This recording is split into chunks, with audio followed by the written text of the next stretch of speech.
My father was a foreign student, born and raised in a small village in Kenya. He grew up herding goats, went to school in a tin roof shack. My father met my mother. She was born in a town on the other side of the world, in Kansas. Barack Obama's compelling life story helped catapult him onto the national stage with his speech to the Democratic National Convention. The story begins in a small village in southeast Kenya, home to the Obama family. Obama's father, Barack Obama Sr., was among the first generation of Africans to receive a scholarship to study in the United States and the first to be accepted at the University of Hawaii. There he met a fellow student who had recently moved to Hawaii with her parents. Ann Dunham had spent her early years in tiny Augusta, Kansas. That Kansas front porch was a long way from Hawaii, where racial attitudes were more relaxed. Obama's great-uncle remembers being somewhat taken aback with the news that his niece had married a black man from Kenya. What did you think when you found out she'd married a Kenyan? I wondered what was going on out there in Hawaii.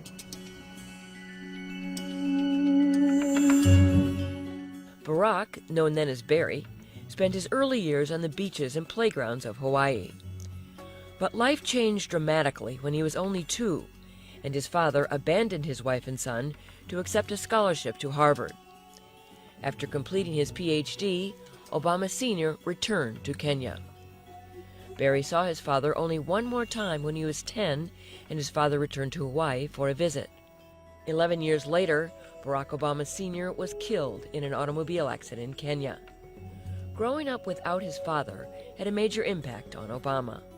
I think that shaped him, because when you don't have that father figure, you're always struggling to figure out what it means to be a man if you don't have someone that is yours to emulate. So I think that his pursuit was finding that piece of himself that would answer some of those questions, probably subconsciously make that father that he didn't know proud of him.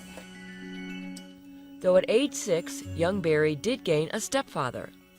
His mother met and married a Muslim graduate student at the University of Hawaii who was from Indonesia.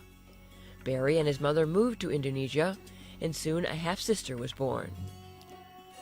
Indonesia's poverty and its politics, which had victimized his stepfather, left a lasting impression on the young biracial child trying to fit into yet another culture. It was in Indonesia where Barry first saw magazine stories and ads about blacks bleaching their skin, a painful moment in his exploration of his own racial identity. And I remember coming across this magazine that talked about blacks who had used skin bleaching agents to make themselves lighter. And I think that was when I first realized not only that I was African American, which I think I had a pretty good sense of at that point, but also that there were all sorts of implications to race, and there were power relationships in race. And I couldn't articulate all that at the time, but I remember feeling shocked by that.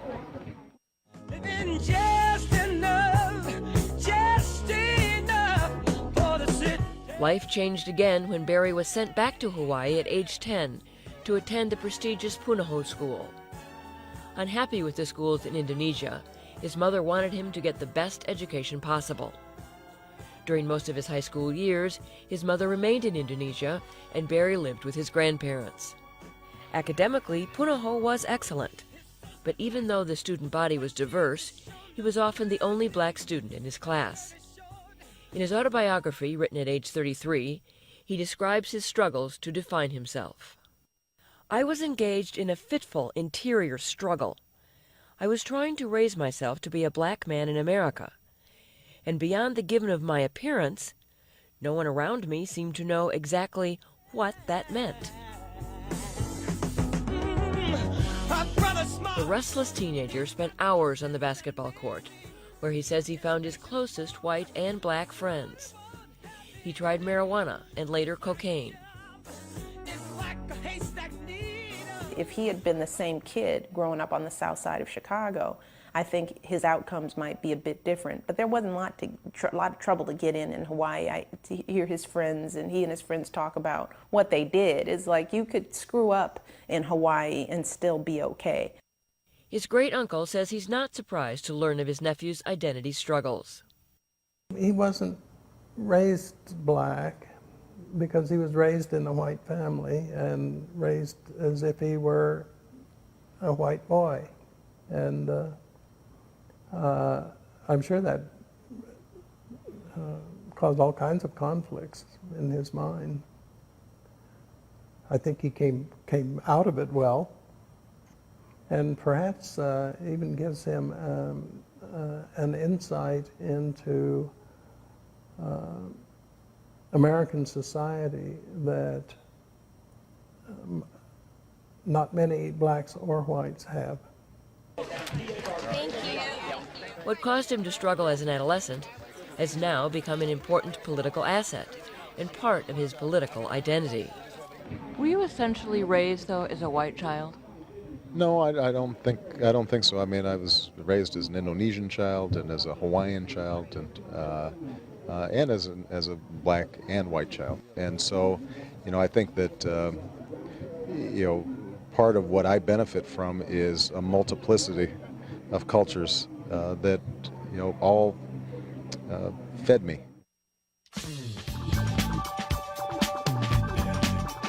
Young Barry pulled his life together, graduated from Punahou, and accepted a scholarship to the mostly white Occidental College in Los Angeles. But he was dissatisfied and transferred to Columbia University in New York City his junior year, hoping to find more black students or at least a broader black community. While at Columbia, he began using his given name, Barack, which means the blessings of God. Armed with his degree from Columbia, Obama first worked in a financial consulting firm in Manhattan, but a year later, he opted for a far less lucrative community organizing job in Chicago. While working for social change in Chicago's public housing, Obama began to find a place for himself in the African American community. Area churches and their pastors, both black and white, were an important part of his work. He basically invited us in to sit down and said, look, here you have an issue that's important in your neighborhood, and you're an African American pastor. But here's a pastor who sits right on the other side of your neighborhood who has the same issues. And he just happens to be white. But the issues are the same. So it makes sense to sit down and talk about those issues collectively. Those early days of organizing produced a still existing group, the Developing Communities Project, and fueled Obama's interest in a political career. He saw some of these stubborn, intractable problems that were plaguing neighborhoods and holding people back, and he wanted to do something about it, saw public life as the best way. But before he went on to law school and politics, he traveled to Kenya to meet the side of his family he had never known. His father had died 6 years earlier, but he spent time with his grandmother in the small village his father had called home. Years later, Obama's grandmother proudly shows off pictures of her now famous grandson. He's just like his father, who loved people. He used to draw out a crowd when he came home. The month in Kenya with his father's side of the family proved to be critical for Obama. Until I had gone back and sat at his grave and understood the struggles that he had gone through and his father's struggles, it gave me a sense that the work I was doing was directly connected to my own family and their own struggles, and I think that helped to unify my outward self with my inward self in an important way. So it was a young man more at ease with himself and his identity, and clearer about his goals, who arrived on the Harvard campus in 1988. Even among the highly talented and competitive law school students, Obama stood out. Of all the people that I've encountered as students, thousands in my 33 years, I don't think I've encountered anyone with greater combination of heart, charisma, brilliance, and potential than Barack Obama. His professors say Obama went after everything Harvard has to offer, He immersed himself in the study of the law. He became involved in the Black Student Union, and he was elected president of the Harvard Law Review.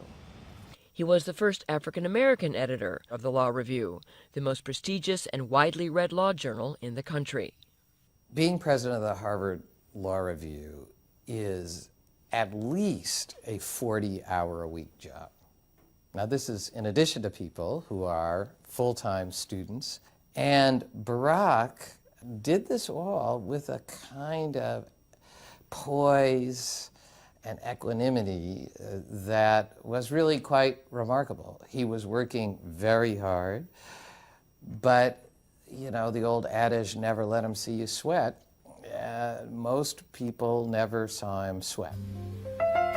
The Law Review presidency brought Obama his first national publicity and could have been his ticket to a Supreme Court clerkship or a high-paying job at a prestigious downtown law firm. Instead, he chose a small Chicago law firm housed in a North Side brownstone. The choice surprised and delighted law firm partner Judson Minor, who had made the recruiting call to Harvard. A young lady answered the telephone, and I think I mispronounced Barack's name, and so she quickly corrected me and said, "This must be a recruitment call," and I said, "Well, I guess, yes, it is." And she said, "Well, I can put your name on the list, and I think you're 743rd. Why do you think he came to your law firm?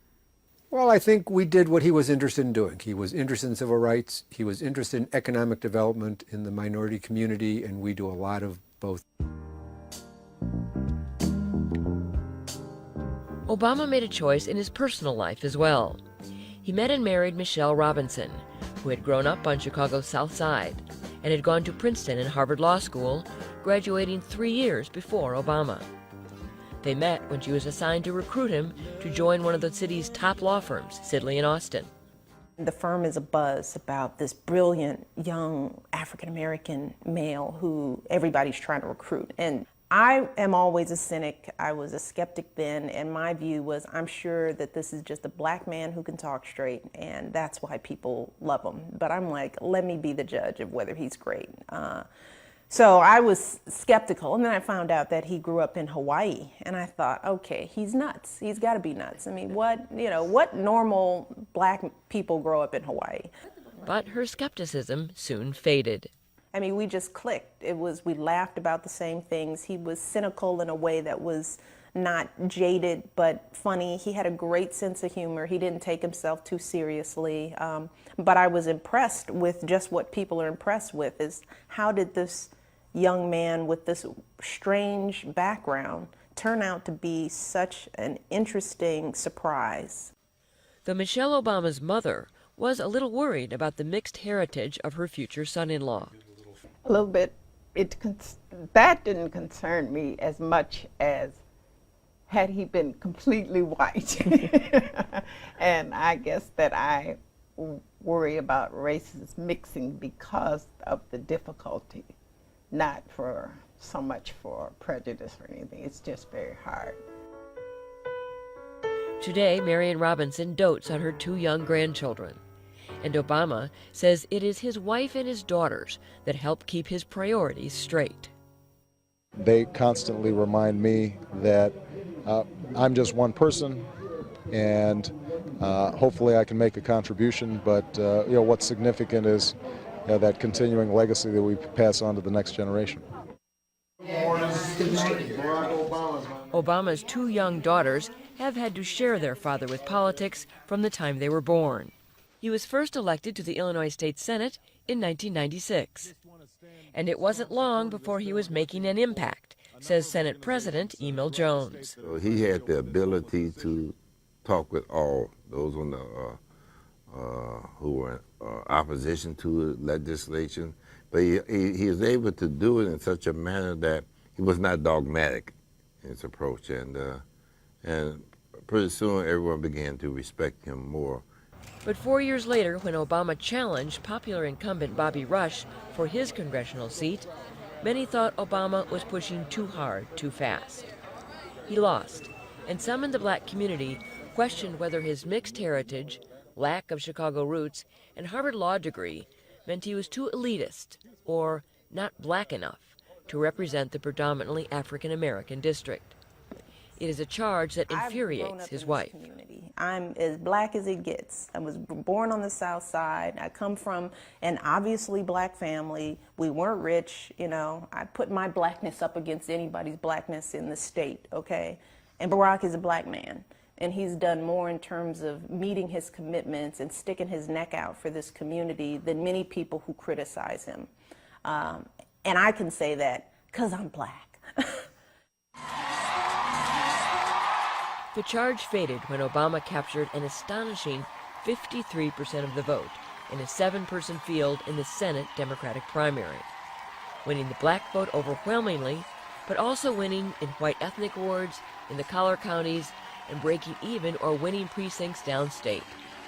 Axelrod attributes Obama's success in part to his ability to connect with people from all backgrounds.